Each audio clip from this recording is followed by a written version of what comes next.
अस्सलाम वालेकुम। Welcome to my channel vet doctor talks. और I am a doctor Rizwan Jamal. I am a veterinarian doctor. और आज हम एक बहुत ही अहम गाय भैंस में पाई जाने वाली डिज़ीज़ के बारे में डिस्कस करेंगे। और इस डिज़ीज़ का जो नाम है इसको कहते हैं एक्टिनोमाइकोसिस। जो एक्टिनोमाइकोसिस है इसको हम दूसरे लफ्ज़ों में लंपी जॉ डिज़ीज़ भी कहते हैं। यानी कि इस बीमारी के अंदर जो जानवर होगा उसके जो जबड़े हैं, उसका जो माउथ आप कह लें, जो खोपड़ी है, वो साइज़ में बड़ी नज़र आना शुरू हो जाएगी, जिसमें हम कह सकते हैं उसके नीचे वाले जबड़ों में अडीमा टाइप की कंडीशन बन जाती है, जिसकी वजह से उसके जो जबड़े हैं वो लटकना शुरू कर देते हैं और इस वजह से उसको हम लंपी जॉ डिज़ीज़ भी कहते हैं। अब इसके अंदर होता क्या है, rearing frying osteomyelitis of the skull, यानी कि जो जबड़े हैं उसके अंदर जो हड्डियां पाई जाती हैं, मतलब स्कल की खोपड़ी की जो हड्डियां हैं वो साइज़ में इंक्रीज़ होना शुरू हो जाती हैं। इस वजह से इसको हम लंपी जॉ डिज़ीज़ भी कहते हैं, जैसा कि मैं पहले बता चुका हूं। अब ये जो बीमारी है ये ज़्यादातर उन गाय वगैरह के अंदर पाई जाती है जो कि खुश्क चारा खाते हैं। और खुश्क चारे के अंदर जो हम कह सकते हैं स्ट्रा है, जो तिनके हैं, जब खुश्क चारा खाएंगे तो खुश्क तिनके होने की वजह से उनके मुंह के अंदर जब वो चबाएंगे तो मुंह के अंदर ज़ख़म होना शुरू हो सकते हैं। ज़ख़म होने की वजह से ये जो बैक्टीरिया जिसका नाम है एक्टिनोमाइसिस बोविस, यानी कि गाय भैंस में पाए जाने वाला जो बीमारी फैलाने वाला जो बैक्टीरिया है वो उसकी बॉडी के अंदर जा सकता है, यानी कि उसके सर्कुलेटरी सिस्टम में जा सकता है। जैसे ही सर्कुलेटरी सिस्टम में जाएगा तो फिर वहाँ जाके ये बैक्टीरिया का बाइस बन सकता है और ये एक्टिनोमाइकोसिस बीमारी हो सकती है। ठीक है। अब एक्टिनोमाइकोसिस मैंने बता दिया पहले, ये उन गाय के अंदर ज़्यादा होती है जो कि फीड स्ट्रा यानी कि खुश्क चारा वगैरह स्ट्रा खाते हैं, तिनके वगैरह खाते हैं, जिस तरह हम कह सकते हैं जी, जो कमाद होता है जिसको हम कह सकते हैं शुगर कैन के बाद जो उसका साइलेज बचता है उसमें हम कह सकते हैं। इसके अलावा हम स्ट्रा जो तूड़ी वगैरह है वो खाने की वजह से भी ये ज़ख़म वगैरह मुँह में हो सकते हैं। उसके बाद मुँह में ज़ख़म होगा जिसकी वजह से जो बैक्टीरिया है एक्टिनोमाइसिस बोविस ये ज़ख़म के अंदर चला जाएगा और ज़ख़म होने की वजह से जो माउथ है उसमें स्वेलिंग, सूजन होना शुरू हो जाएगी जबड़ों के अंदर, जिसकी वजह से जो खोपड़ी है वो नॉर्मल साइज़ से थोड़ी सी बड़ी नज़र आना शुरू हो जाती है, जिसकी वजह से मैंने कहा है इनको लंपी जॉ डिज़ीज़ भी कहते हैं। अलोंग विद ब्रूसेला वायरस, अगर यही जो बैक्टीरिया है जिसको कहते हैं एक्टिनोमाइसिस बोविस, ये अगर गाय के अंदर दूसरा एक और बैक्टीरिया जिसको हम पहले एक दफ़ा डिजीज़ में ब्रूसेलोसिस भी डिस्कस कर चुके हैं, क्योंकि ब्रूसेलोसिस की बीमारी फैलाने की वजह बनता है, तो उसको कहते हैं ब्रूसेला अबॉर्टस। अगर ये दोनों इकट्ठे बैक्टीरिया पाए जाएंगे तो उस वजह से क्या होगा कि अगर घोड़े के अंदर ये एक बीमारी होती है जिसको कहते हैं फिस्चुलर विदर्स, यानी कि घोड़े के ये जो शोल्डर होते हैं बिल्कुल गर्दन के पीछे यहाँ इन्फेक्शन हो जाता है और इन्फेक्शन जो है उसमें ज़ख़म में पस वगैरह पैदा होना शुरू हो जाती है, जो कि ब्रूसेला अबॉर्टस और अगर एक्टिनोमाइसिस बोविस इकट्ठे मिल के अगर कह लें कि इन्फेक्शन काज करें, जिसको कहते हैं फिस्चुलर विदर, यानी कि गर्दन के पीछे यहाँ करके उसमें ज़ख़म सा बन जा सकता है, जो कि हार्नेस की वजह से, यानी कि जो उसके ऊपर हम लगाम कह लें या उसके ऊपर बैठने के लिए गद्दी वगैरह जो होती है, या आपने देखा होगा कि जो गधे वगैरह डंकी वगैरह होते हैं जो कि चकड़ा गाड़ी के लिए हम क्या करते हैं, तो उसके ऊपर यहाँ हमने वो बार सा कह लें गर्दन के ऊपर डाला होता है, जिसकी वजह से वो रगड़ लगती रहती है उसकी गर्दन के, उसके ऊपर वो ज़ख़म हो जाता है और बैक्टीरिया अंदर चले जाते हैं ये दोनों, और वहाँ जाके उसके फिस्चुलर विदर की बीमारी का बाइस बनते हैं, जो ज़ख़म ऐसा है जो कि जल्दी बढ़ता नहीं है।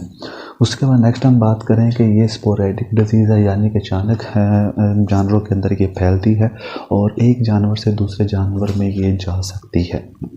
उसके बाद नेक्स्ट हम बात करेंगे ये आगे इन्फेक्शन थ्रू अ ब्रेन। अब ये कैसे जाएगा आगे, ये जा सकता है कि जैसे ही किसी की बॉडी के ऊपर कोई ज़ख़म होता है, कोई रगड़ लगती है, उस वजह से ये बीमारी आगे ट्रांसफ़र हो सकती है, यानी कि इन्फेक्शन आगे जा सकता है। जैसे कि मुंह के अंदर चारा खाने की वजह से जो स्ट्रा थे, खुश्क चारा था, वो तिनके थे, वो मुँह में लगेंगे और ज़ख़म का बाइस बने। इस तरीके से अगर किसी बॉडी के किसी भी हिस्से पे ज़ख़म हो जाता है तो उसमें भी ये बीमारी अगर ट्रांसफ़र हो सकती है। उसके बाद buccal injury by coarse feed or surface material while chewing.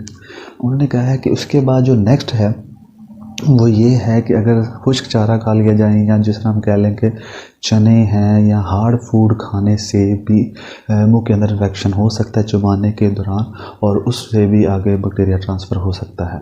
Infection through dental alveoli through eruption, और अगर ज़ख़म दांत जो है वो टूट जाते हैं या उनकी जो बेस है वहाँ भी कोई ज़ख़म है, दांत हिल जाते हैं, तो उस वजह से भी नीचे ज़ख़म बन जाता है और ज़ख़म से आगे बैक्टीरिया ट्रांसफ़र हो सकता है। उसके बाद में पैथोजेंसिस की तरफ आते हैं। पैथोजेंसिस से मुराद ये है, और ये बीमारी का सबसे अहम हिस्सा होता है। इसमें क्या होता है कि इसमें पता चलता है कि किस तरीके से बैक्टीरिया या कोई भी जरासीम बॉडी में दाखिल होता है, कैसे कैसे वो आगे ट्रांसफ़र होता है और कैसे कैसे बीमारी फैलाता है, तो इसको कहते हैं पैथोजेंसिस। अब इसकी तरफ आते हैं। इसमें होता है कि ऑर्गेनिज्म जैसे ही कोई चारा खाना शुरू करेगा जानवर, तो उसके माउथ के अंदर उसे ज़ख़म होगा। अगर वहाँ बैक्टीरिया मौजूद हुआ जिसका नाम है एक्टिनोमाइसिस बोविस, वो माउथ के अंदर जाएगा, वहाँ जाके ज़ख़म करेगा मुंह का काल, और ज़ख़म से क्या होगा, जो जाज़ हैं, जो जबड़े हैं, वो बोन के इफेक्ट होना शुरू हो जाएंगे। उसके बाद ये जो ज़ख़म होने की वजह से क्या होगा कि जो जरासीम है वो मिकोज़ा यानी ब्लड के अंदर दाखिल होना शुरू हो जाएगा। पहले जिल्द ज़ेरे जिल्द जाएगा, सब म्यूकस हम कह सकते हैं, म्यूकस लेयर में जाएगा, सब कट जाएगा, वहाँ जाएगा। उसके बाद वो एलिमेंट्री ट्रैक यानी कि जो डाइजेस्टिव सिस्टम उसमें दाखिल हो सकता है, वहाँ जाकर बीमारी फैलाएगा। उसके साथ साथ वो बक्कल इंजरी यानी कि मुंह के अंदर ज़ख़म का बायस भी बन सकता है, या फिर वो ब्लड के ज़रिए बॉडी के बाकी हिस्सों में भी फैल सकता है।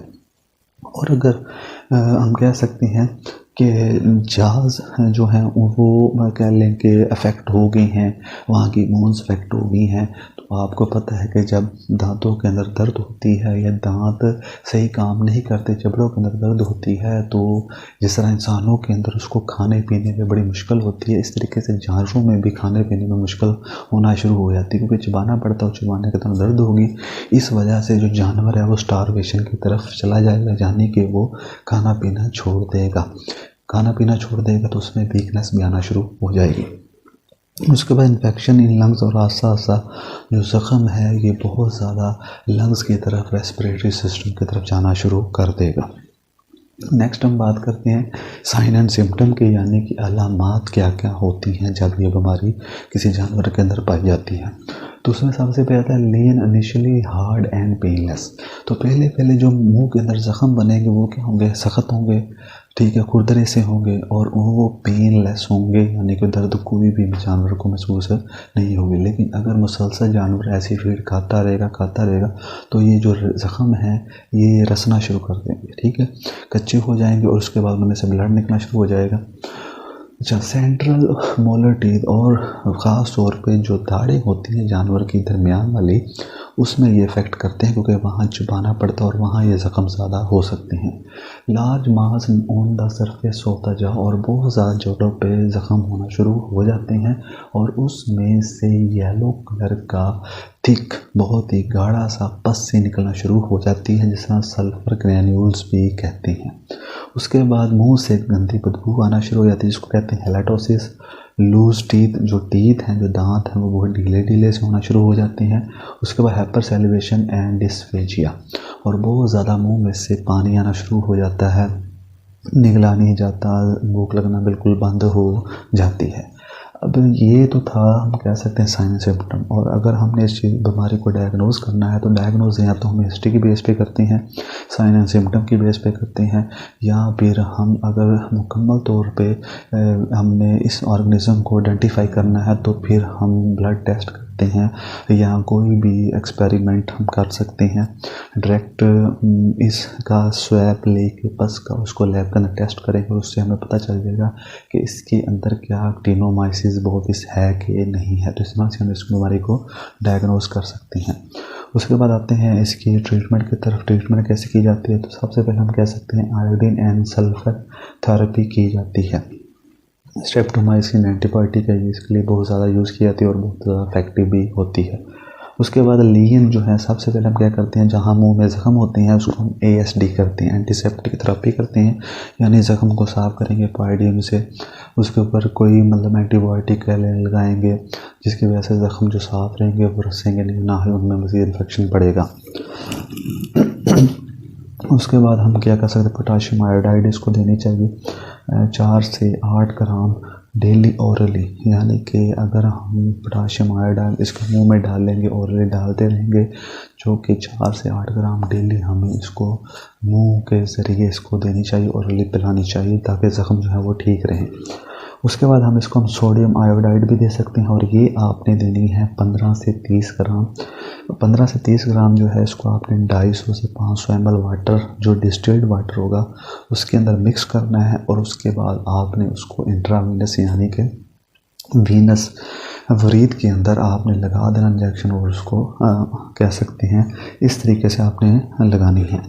उसके बाद हम कह सकते हैं कि आइसोनियाज़िड जो है इसको आपने 20 mg पर kg देना है और ये आपने लॉन्ग टर्म थेरेपी यानी कि 100 दिन तक 3 माह तक ये आपने करते रहना है। तो मैं उम्मीद करता हूँ कि आपको मेरी ये जो वीडियो आज जो हमने डिस्कस की ये समझ आ गई होगी, और अगर कोई भी आपका सवाल है और आपको लगता है कि मुझे ये बीमारी के बारे में बातचीत डिस्कस करनी चाहिए, इस टॉपिक वीडियो बनानी चाहिए, तो आप मुझे कमेंट सेक्शन में बता सकते हैं। और आज की जो मेरी वीडियो थी एक्टिनोमाइकोसिस, ये भी मैंने किसी के कमेंट करने के बाद बनाई है, क्योंकि मुझे किसी ने कहा था कि सर आप एक्टिनोमाइकोसिस के ऊपर वीडियो बनाएं, और हो सकता है उसको मेरी ये वीडियो उसके लिए हेल्पफुल हो और उसके जितने भी कन्फ्यूजन हो या जिसको जो हेल्प चाहिए वो उसकी होगी। तो इसलिए जो भी आपको वीडियो बनाने चाहते हैं, किस टॉपिक में वीडियो बनाऊं, तो आप मुझे कमेंट सेक्शन में लाजमी बता सकते हैं। और मेरे चैनल को लाइक करें, सब्सक्राइब करें, ताकि बहुत सारे दूसरे जो लोग हैं उन तक मेरी वीडियो पहुँचते रहे। इंशाल्लाह मैं ऐसी वीडियो मज़ीद बनाता रहूँगा। तो तब तक के लिए मुझे इजाज़त दीजिए। अल्लाह हाफिज़।